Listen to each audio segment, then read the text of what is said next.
Aquí vamos a hablar de la hipertensión arterial, ese enemigo silencioso que afecta en gran medida a los argentinos. Por eso invitamos al doctor Felipe Inserra, vicepresidente primero de la primera Asociación Argentina de Hipertensión Arterial. Ahí está, lo dije bien. Sí, Sociedad Argentina de Hipertensión Arterial. ¿Cómo le va? Buen día, gracias por haber venido. Gracias por la invitación. Bueno, primero, cuando hablamos de hipertensión, estamos hablando de un nivel elevado sobre lo que debería ser la presión media, la presión normal.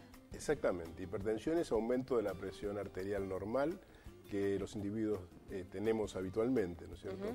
Por eso, este año el Día Mundial del Riñón, que justamente fue este fin de semana, el 7 de abril, el Día Mundial de la Hipertensión, perdón, en el ámbito del Día Mundial de la Salud, sí. Se ocupó del tema de hipertensión arterial porque es la causa número 1 de mortalidad cardiovascular en el mundo. ¿A cuántos afecta aproximadamente? ¿Hay cifras sobre la Argentina o cifras a nivel mundial? Una enorme cantidad de individuos, especialmente adultos, son hipertensos.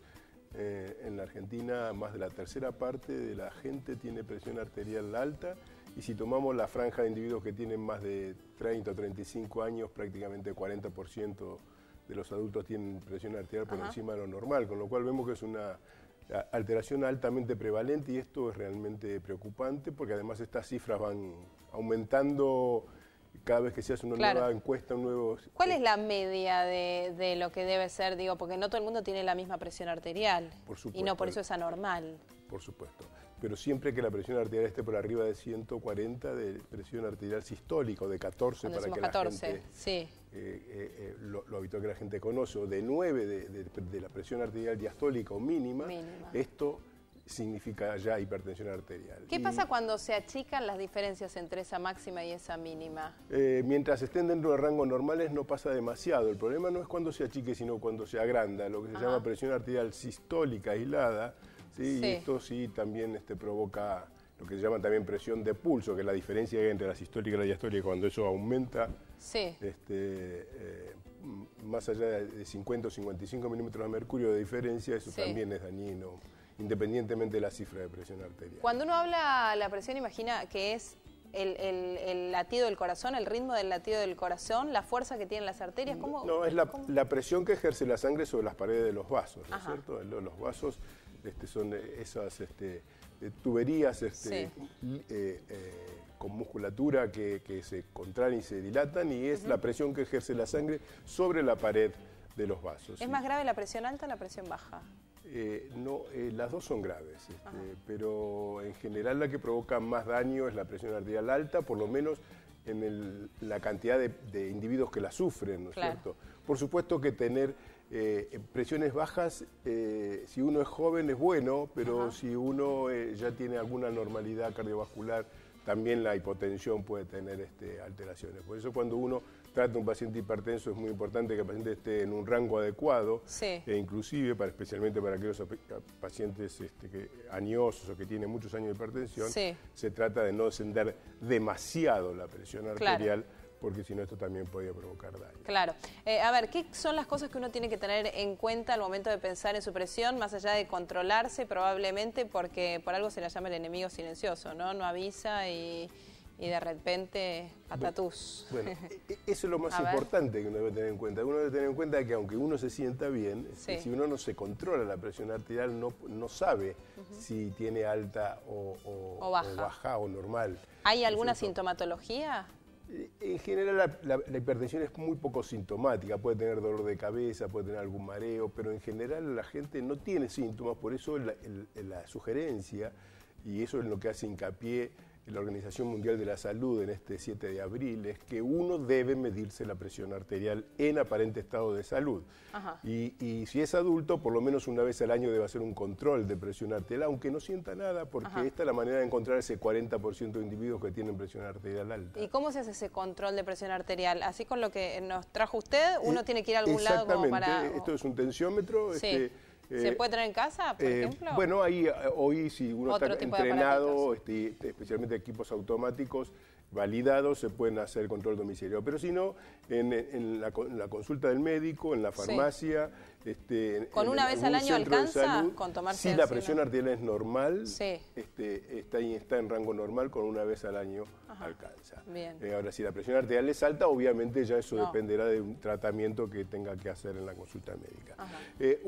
La presión arterial tiene una manera de tomarse que después de estar 5 minutos en reposo y no haber ingerido café, ni en el tiempo previo, ni haber fumado, controlarse la presión arterial. En general la presión arterial se toma 3 veces, se descarta la primera medición y las 2 siguientes se promedian y esa sería la cifra de presión arterial. Ah, bien. Digamos, la primera porque por una cuestión de el temor al delantal blanco. Exactamente, básicamente eso.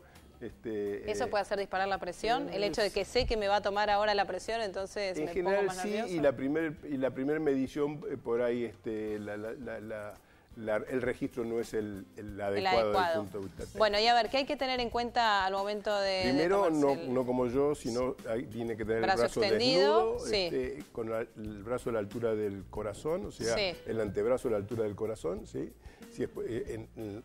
Apoyado y relajado. Piernas descruzadas. Piernas descruzadas y... ¿Espalda apoyada o no? La espalda apoyada y los pies apoyados en el piso. Bien, muy bien. Y relajado, en esa situación, 5 minutos, los registros, se pone el tensiómetro por encima del pliegue del codo, 2 o 3 centímetros. ¿Sí? Las mangueras tienen que estar en esa posición interna. Y después, debajo de las mangueras, por supuesto, va la campana del estetoscopio, que es la que va a registrar los latidos, y con esto se va a registrar la máxima y la mínima. Entonces, 2 o 3 centímetros debajo del pliegue del codo y apoyándolo sobre la arteria. Bien, y el reloj nos marca una aguja la presión máxima. Y el reloj es cuando empieza el latido, esa es la presión máxima, y cuando desaparece es la presión mínima. ¿Sí? Cuando aparece es la máxima y cuando desaparece el latido esa es la mínima. Es la presión mínima. Bien, muy bien. Con una vez por año entonces nos alcanza. Con una vez por año, si somos normales de presión, nos alcanza. Pero no olvidarse de que una vez por año uno tiene que controlarse la presión, porque no esperar que sentir algún síntoma, porque en general no se siente nada. Y así le pasa a la mayoría de la gente que tiene hipertensión arterial. De todos modos, ¿nos puede dar algunos tips para cuidarnos de la presión alta o para bajarla en el caso de encontrarla alta? Sí, yo creo que lo más importante es apuntar a que la gente entienda de que el ser hipertenso corresponde a una determinada característica y que uno tiene que tratar de evitar esa situación de tener hipertensión. Quizás la prevención de la hipertensión arterial sería lo más importante, pensando que 40% de la población es hipertensa. Es hipertensa. Entonces, ¿cómo hacemos? Bueno, es muy importante, la alimentación es muy importante, lo que llamamos hábitos de vida saludables, que uno podría definir con una cantidad baja de ingesta de sal.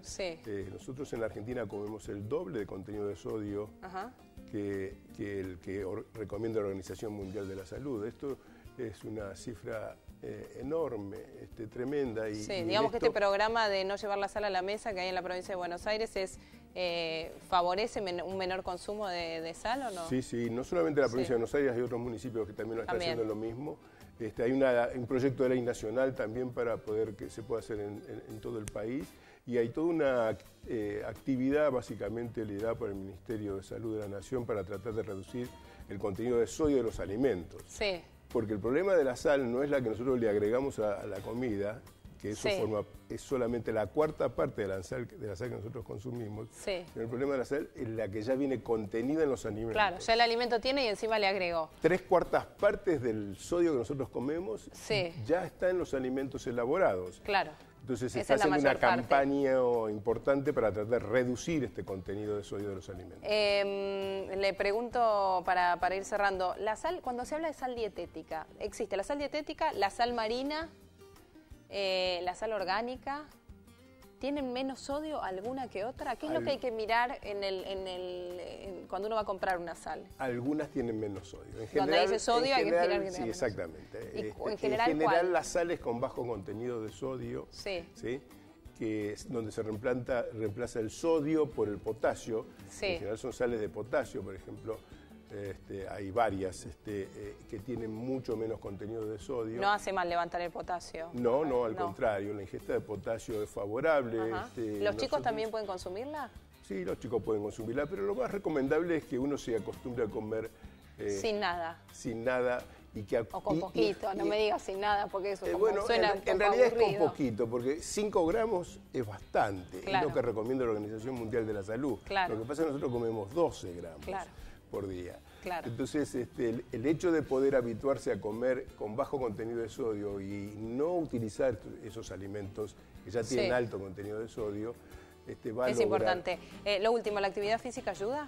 Bueno, los hábitos saludables se complementan con actividad física, obviamente el mantener un peso adecuado, el comer bajo contenido de grasas, especialmente con poliinsaturadas, y además comer alta cantidad de frutas y verduras, cosa que los argentinos en general hemos olvidado. Deberíamos hacerlo al mediodía y a la noche, ¿no? Bueno, 5 raciones de frutas y verduras durante el día es lo que recomienda la Organización Mundial de la Salud. Doctor Inserra, gracias por haber venido. Muchas gracias a ustedes y esperemos que la gente se controle la presión arterial, eso es el objetivo. Sí, claro. Porque esa es la única manera de evitar tener tanta prevalencia de hipertensión arterial entre los adultos. Gracias por venir.